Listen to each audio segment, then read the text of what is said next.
Hello, Midland Online Academy students, or if you happen to be absent from my regular class, these are your instructions for Tuesday, February the 23rd. Today it says I could summarize the early roots of the abolitionist movement by responding to a primary source reading, and it should also add and taking notes on my digital interactive notebook, which I'm going to edit and add on to there as soon as I'm done making this video. So let's bounce on over to our classwork tab. You have a brand new assignment. I'm going to explain that in a minute, but let's do our notes first. So we're going to open up our digital interactive notebook and we're going to open up our slideshow. And we're going to be looking for the abolitionist movement. So I'm going to scroll down, and that is going to begin on slide 45. Okay, actually, no, we're going to begin on slide 46. We'll get to slide 45 in a minute.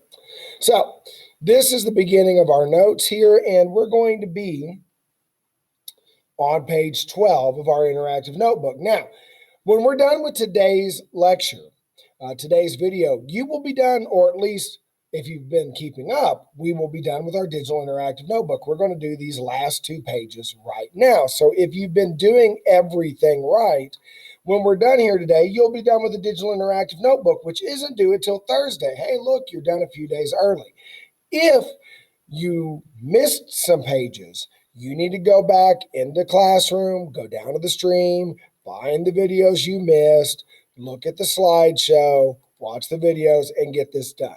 This is a major grade. You have to do it. Okay, so let's talk about these slides. So on page 12 and 13, we're going to talk about 5 key people in the abolitionist movement. So let's go through them. So one of the early leaders in this movement is a guy named William Lloyd Garrison. That's this guy right here.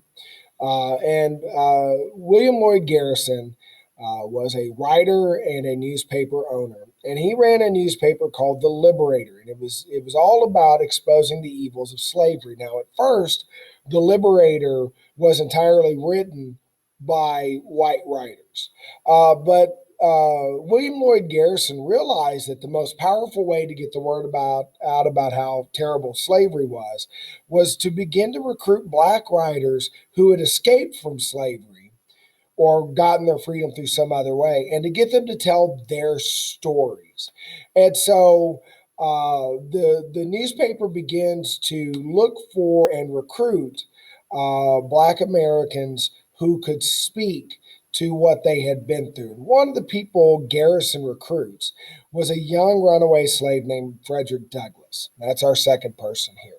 Frederick Douglass had been educated in secret by the wife and daughter of the plantation owner who owned him. Remember, it was illegal to educate slaves because educated people are harder to oppress. If people know how to read and write and think critically, they tend to want to stand up for themselves and find ways to push back or work for change or escape bad situations. So merely being a slave who could read and write was dangerous for Douglass. If whites in the South knew that he had that ability, literally they might have killed him. And Douglass not only was educated, certifiably this man was a genius, one of the most intelligent Americans of the time period. And so Douglass manages to escape, and he begins writing stories for the Liberator and giving speeches and debating the topic of slavery, going toe-to-toe against college-educated and college-trained debaters on the subject, and became a bit of a celebrity in his own right. After writing for the Liberator for a few years, Douglass decides to start his own newspaper called the North Star. And unlike the Liberator, which was a mixture of white and African American writers talking about slavery from different perspectives, all of it against slavery, of course, Douglass decided to create a newspaper purely written by black writers. It's the first all-black newspaper, first all-black media source in America. Really, really, really important. So pause the video if you need to. Make sure you have your notes on these two. And then we'll move on. There's a nice little biography video here. I'm not going to play it for you, but you have the slides. You can watch this video. I encourage you to. We're going to talk about the first of our two Harriets we discussed today, and that would be Harriet Beecher Stowe. Harriet Beecher Stowe wrote the novel Uncle Tom's Cabin. Now, keeping in mind that many women in the North were only allowed to go to about the sixth grade. And if they wanted to continue their education, they often did so independently, not in a formal school setting. Now, that was starting to change in this time period. We talked about women's rights and the push to let women go to high school and possibly college, but that still was the minority of women. So a lot of women became self-educated. They would have book clubs, and so women would gather and they would all read a book and discuss it. And so Harriet Beecher Stowe wrote this book called Uncle Tom's Cabin. And it's a book about slaves who are running away from the South, who have found a safe place to stay on their way north. And in there, it tells the stories of what they had suffered from on the plantation. And this book was really important because Southerners tended to lie about what conditions were like for slaves. They tended to make it sound like life on the plantation wasn't that bad. And because travel was limited back then, there was no television, no internet, no radio, white people of the North often just believed what the Southern plantation owners had to say. Well, Uncle Tom's Cabin, although it's a work of fiction, Harriet Beecher Stowe based the stories on true stories that she read in The Liberator. So she had read these accounts from former slaves describing what their life had been like on the plantation, and she turns those true stories into this fictional novel. And this begins to rile up anti-slave sentiments in the North, particularly with women. A lot of men read it too, but it really does start to catalyze the anti-slave feelings in the North, to the point that Lincoln, there's a story that some historians say may not have happened, but most historians think did, that when Abraham Lincoln, during the Civil War, invites Harriet Beecher Stowe to dinner at the White House, it is reported that when he met her, he shook her hand and said, "I've always wanted to meet the little woman that started this big war." So in other words, there is a sense that that her novel helped draw the lines of the fight over slavery and got many people on the North to begin to care about what was happening in the South. The next lady on our list is Sojourner Truth. We talked about her with women's rights. She was a former slave who not only got her freedom, but became an ordained minister, had a level of education that was extremely rare for any African American, especially African American women. And she became a very popular speaker at abolitionist conventions and women's rights movements. Here in a minute, this is your primary source. You're going to listen to and read one of her speeches. And then finally, Harriet Tubman. She was the leader of the Underground Railroad, a network of escape routes, not a literal Underground Railroad. Every now and then I get a student that's like, where do they put the train tracks? There's no literal train. It's symbolic language. But the Underground Railroad was a network that allowed thousands of slaves to escape from the South to the North, and in some cases all the way to Canada after the Fugitive Slave Act of 1850, which I'll teach you about after spring break. Now, Harriet Tubman herself was only hands-on involved with the liberation of a few hundred slaves. She did not lead every escape mission in the Underground Railroad, but she did work to set up these networks. So even though she personally only got a few hundred people, first of all, that's still a big deal, but her work enabled thousands of slaves. We don't know for sure how many because records were sketchy, because if you kept records, you could get caught.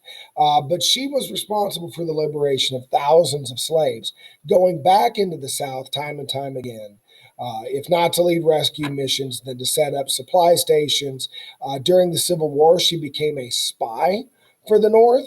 She also recruited She recruited African Americans to serve in the Union Army or to serve as spies. So she was very critical to the Union war effort. She was the most wanted woman in America.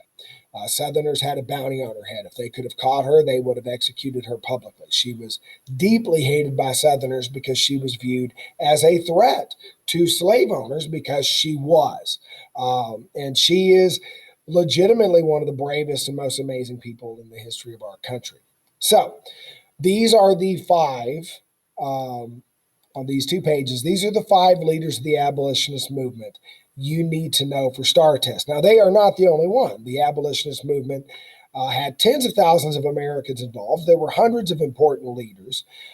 There was partnership between white and black Americans in the fight against slavery. So I don't mean to suggest that these are the only 5 people who did anything. That's not true. But they're the 5 most famous and the ones that we want to make sure you know at a minimum.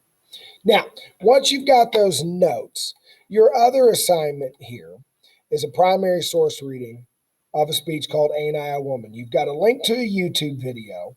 That same video is also here in our slideshow. So you can get to it from the slideshow. Excuse me, there it is.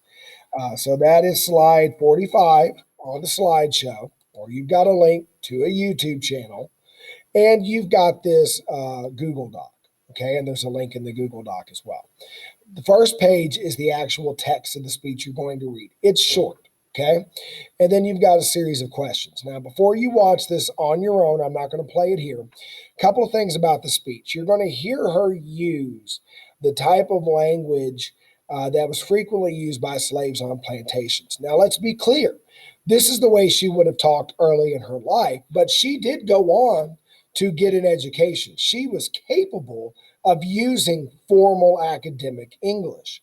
However, in her speeches, she opted to often speak with this informal language as a way of subverting expectations, right? So she goes through the speech.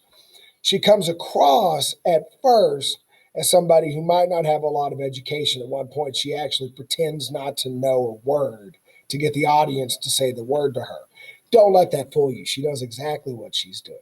She's playing against the stereotypes people had about African Americans at the time in order to set sort of an intellectual trap to drive home her point about the hypocrisy, both of how slaves were treated and how women were treated in America, and that there's a contradiction because Americans said women couldn't have rights because women were weak, and yet enslaved women were often treated like they could do everything a male slave could do. So there's this hypocrisy of that they say one lie in order to justify mistreating slaves and tell the opposite lie to justify mistreating women.